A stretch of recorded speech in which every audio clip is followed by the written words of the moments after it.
This entire chapter is dedicated to one day, the most special day, the Day of Atonement. The Holy Spirit inspired the original translation in the Scriptures. The chief day for the high priest was Yom Kippur, Day of Atonement. The incense altar is unique.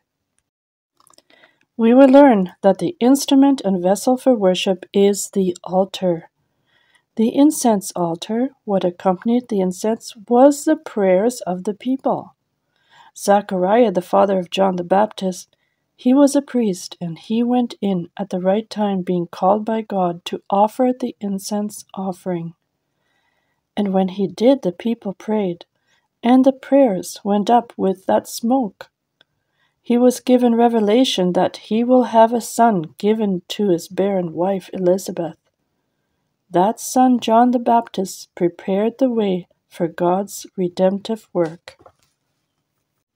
So let us start reading together in Exodus chapter 30, verse 1 to 5. You shall make an altar to burn incense on. You shall make it of acacia wood. A cubit shall be its length, and a cubit its width.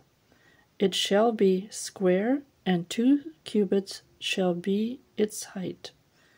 Its horns shall be of one piece with it, and you shall overlay its top, its sides all around, and its horns with pure gold, and you shall make for it a molding of gold all around.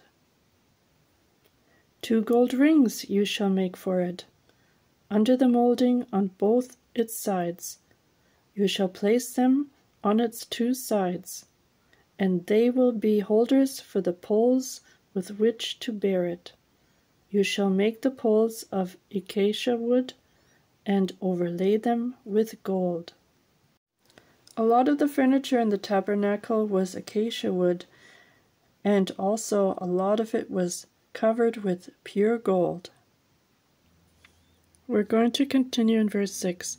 And you shall put it before the veil that is before the altar of the testimony, before the mercy seat that is over the testimony, where I will meet with you. Aaron shall burn on it sweet incense every morning. When he tends the lamps, he shall burn incense on it.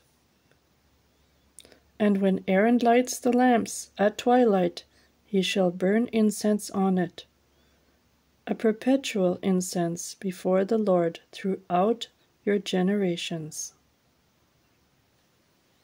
You shall not offer strange incense on it, or a burnt offering, or a grain offering, nor shall you pour a drink offering on it. Now spice incense was used, and the lamps were put on every morning. The incense goes up with the prayers of the people. In the evening, the incense, it was oils with wicks, not candles. They were to do this every day, twice a day, morning and evening. Verse 10, And Aaron shall make atonement upon its horns once a year with the blood of the sin offering of atonement. Once a year he shall make atonement upon it throughout your generations. It is most holy to the Lord. Here's something interesting. One time a year, the Day of Atonement, Aaron does this once a year, and this is Yom Kippur. Verse 11 to 16. Then the Lord spoke to Moses, saying, When you take the census of the children of Israel for their number, then every man shall give a ransom for himself to the Lord. When you number them, then there may be no plague among them when you number them. This is what every one among those who are numbered shall give. Half a shekel according to the shekel of the sanctuary. A shekel is 20 gerahs. The half shekel shall be an offering to the Lord.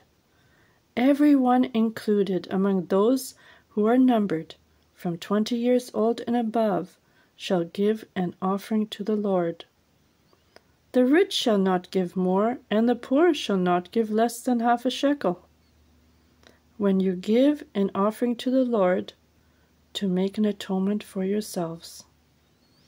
And you shall take the atonement money of the children of Israel, and shall appoint it for the service of the tabernacle of meeting, that it may be a memorial for the children of Israel before the Lord, to make atonement for yourselves. In verse 12, it's talking about that there shall be no plague among them when you number them. The plague is when you are counting the people for man's purpose. This is for God's purpose. And when it talks about the shekel, well, the shekel was a unique coin, and it was only used for this purpose. This coin, it was only given once a year for the sacrifices given through the year and the daily sacrifices given to the Lord. So in this case, everyone was equal. We see how much detail was given so that the children of Israel would be restored back to God and be recipients of the covenant. So in this lesson we learn that tabernacle worship is giving God thanks and praising Him and exalting His name. Thank you everyone for joining me today in this lesson. Please join me again in the next one, and God bless you all.